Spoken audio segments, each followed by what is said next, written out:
Hi again, students. This is your grammar book, page 66. And here we are still in the unit about future time verbs. And we're going to be specifically looking at something called time clauses and if clauses.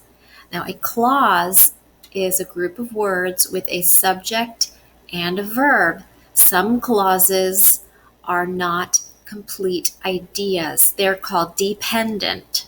Now, a time clause is a type of dependent clause. It must connect to another clause, an independent clause. Okay, so let's look at these examples. A, before I go to class tomorrow, I'm going to eat breakfast. Okay, so this is the time clause in green. It's called a time clause because it begins with a time word and it has a subject and a verb, and it is not a complete idea.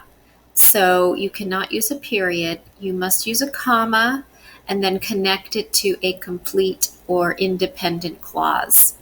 Now you can switch the order of the two clauses. That's what B is. I'm going to eat breakfast before I go to class tomorrow. If you use the independent clause first, you don't need a comma. Okay, so these are some words that you will see in time clauses: before, after, when, as soon as, until, and while. By the way, as soon as means pretty much when, okay? Now, I want you to notice the verbs in the time clauses here. Before I go home tonight, I'm going to stop at the market. So even though this whole sentence is about the future, in the time clause, you do not use a future time verb. You use a simple present verb. That's just what you do. Okay? So here's another one. After I eat dinner, I'm going to study in my room. Notice here is simple present, here is future. And so all of them are the same. So you can use the be going to with your base verb, or